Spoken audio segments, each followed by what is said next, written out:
Ali Fadi soit là.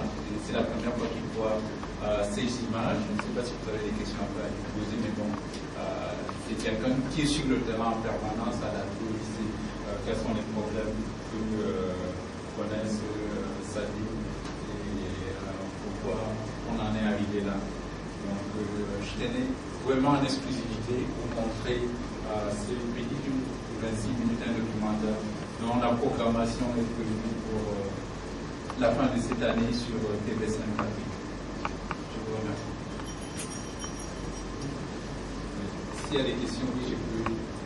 Au début, je commence. Oui, allez-y. Je suis sur un projet qui est Agiomagic FM. Vraiment, je vous remercie de m'avoir convié à visionner ceci. Parce que je n'ai jamais. La scientifique nous montre sur les grandes réalisations de mon niveau là-bas, sans le grand politicien de l'État, M. Député. Mais on ne savait pas qu'il y a un autre visage aussi triste de la réalité. Des petits-enfants qui boivent peut-être dans une même mare d'eau que le bétail, etc. C'est-à-dire qu'en réalité, est-ce que ceux-là aussi iront un jour à l'ENAM? On va se poser la question, monsieur le député. Et ce qui m'arrive à pas nommer, parce que très bientôt, il y aura forcément une campagne électorale dans votre qualité. Et vous irez encore dire à ces gens-là que non, c'est bien, ça va, il y a du blé, il y a du céréal, simplement vous l'avez dit comme ça, je ne sais pas au nom de votre chapelle, mais en réalité, le problème est sérieux. Et vous voyez là qu'il ne s'agit pas d'un problème d'orchestre, d'un problème d'études, c'est un problème camerounais, parce qu'il y a plein de villages comme ça. Je vous dis, dans le minière, le litre d'huile de palme coûte déjà 1 200. Et ça coûtait 400, 500, 600 francs, il y a peu. Alors, si l'huile de palme coûte 1200 francs, c'est-à-dire l'huile de table raffinée, sera à 1500, 2000.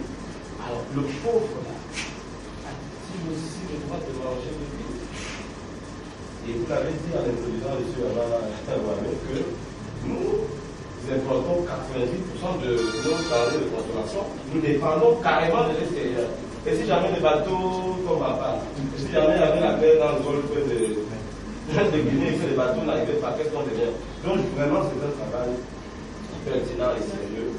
Et je crois que je voudrais savoir, pour avoir une vie de l'intelligence, ni des énergies pour arriver à un tel constat, un tel diagnostic, vous comptez utiliser ça. D'abord j'ai interpellé le politique tout à l'heure parce que le but du politique, c'est de nourrir sa population. La population qui l'investit pour la représenter, pour, etc. Est-ce que monsieur le député, c'est une mission accomplie par rapport à votre mandat?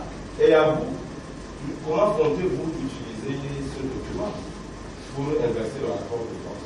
Vous avez juste fait un constat, ou alors vous croyez sensibiliser les gens, sensibiliser les pouvoirs publics, afin qu'il y ait un peu de blé, un peu de céréales, un peu de maïs, et surtout de l'eau.